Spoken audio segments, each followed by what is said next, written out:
दोस्तों, आप सभी का चाणक्य नीति के सीरीज में आपका स्वागत है।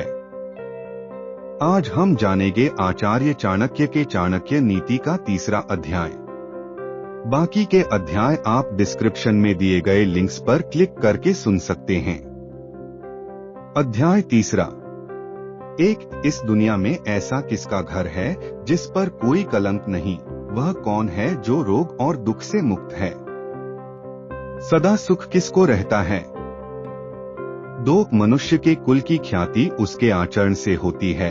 मनुष्य के बोल चल से उसके देश की ख्याति बढ़ती है।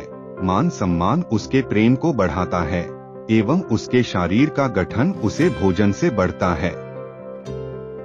लड़की की शादी अच्छे खानदान में करनी चाहिए। पुत्र को अच्छी शिक्षा देनी चाहिए। शत्रु को आपत्ति और कष्टों में डालना चाहिए एवं मित्रों को धर्म कर्म में लगाना चाहिए। एक दुर्जन और एक सर्प में यह अंतर है कि सांप तभी डंक मरेगा जब उसकी जान को खतरा हो, लेकिन दुर्जन पद पर हानि पहुंचने की कोशिश करेगा। राजा लोग अपने आसपास अच्छे कुल के लोगों को इसलिए रखते हैं क्योंकि ऐसे लोग ना आरंभ में, ना बीच में और ना ही अंत में साथ छोड़कर जाते हैं। जब प्रलय का समय आता है तो समुद्र भी अपनी मर्यादा छोड़कर किनारों को छोड़ अथवा तोड़ जाते हैं, लेकिन सज्जन पुरुष प्रलय के समान भयंकर आपत्ति एवं विपत्ति में भी अपनी मर्यादा नहीं बदलते। मूर्खों के साथ मित्रता नहीं रखनी चाहिए, उन्हें त्याग देना ही उचित है, क्योंकि प्रत्यक्ष रूप से वे दो पैरों वाले पशु के समान हैं, जो अपने धारदार वचनों से वैसे ही हृदय को छलनी करता है जैसे अदृश्य कांटा शरीर में घुसकर छलनी करता है।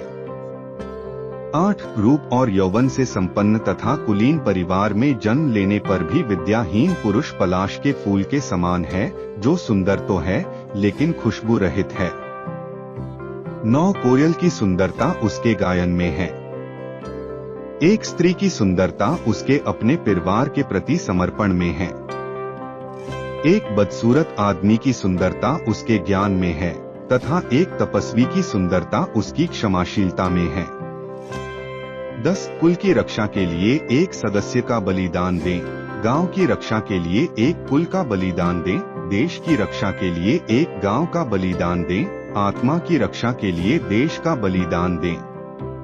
11. जो उद्यमशील हैं, वे गरीब नहीं हो सकते। जो हरदम भगवान को याद करते हैं, उन्हें पाप नहीं छू सकता। जो मौन रहते हैं, वो झगड़ों में नहीं पड़ते। जो जागृत रहते हैं, वो निर्भय होते हैं। 12. अत्यधिक सुंदरता के कारण सीता हरण हुआ, अत्यंत घमंड के कारण रावण का अंत हुआ, अत्यधिक दान देने के कारण राजा बाली को बंधन में बंधना पड़ा। अंततः सर्वत्र अति को त्यागना चाहिए।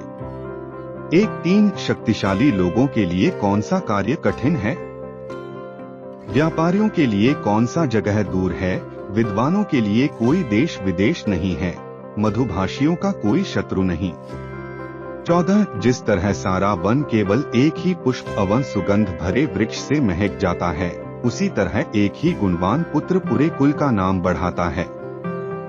15. जिस प्रकार केवल एक सूखा हुआ जलता वृक्ष संपूर्ण वन को जला देता है, उसी प्रकार एक ही कुपुत्र सारे कुल के मान, मर्यादा और प्रतिष्ठा को नष्ट कर देता है। 16. विद्वान एवं सदाचारी एक ही पुत्र के कारण संपूर्ण परिवार वैसे ही खुशहाल रहता है, जैसे चंद्रमा के निकालने पर रात्रि जगमगा उठती है। 17. ऐसे अनेक पुत्र किस काम के जो दुख और निराशा पैदा करे? इससे तो वह एक ही पुत्र अच्छा है जो संपूर्ण घर को सहारा और शांति प्रदान करे। 18. 5 साल तक पुत्र को लाड एवं प्यार से पालन करना चाहिए, 10 साल तक उसे छड़ी की मार से डराएं। लेकिन जब वह 16 साल का हो जाए तो उससे मित्र के समान व्यवहार करे। 19. वह व्यक्ति सुरक्षित रह सकता है जो नीचे दी हुई परिस्थितियां उत्पन्न होने पर भाग जाए। 1. भयानक आपदा, 2. विदेशी आक्रमण, 3. भयंकर अकाल, 4. दुष्ट व्यक्ति का संग। 20. जो व्यक्ति ये बातें अर्जित नहीं करता, वह बार बार जन्म लेकर मरता है। 1 धर्म, 2 अर्थ, 3 काम, 4 मोक्ष, 21 धन की देवी लक्ष्मी स्वयं वहां चली आती है जहां 1 मूखों का सम्मान नहीं होता, 2 अनाज का अच्छे से भंडारण किया जाता है, 3 पति पत्नी में आपस में लड़ाई बखेड़ा नहीं होता है। बाकी के अध्याय आप डिस्क्रिप्शन में दिए गए लिंक्स पर क्लिक करके पढ़ सकते हैं।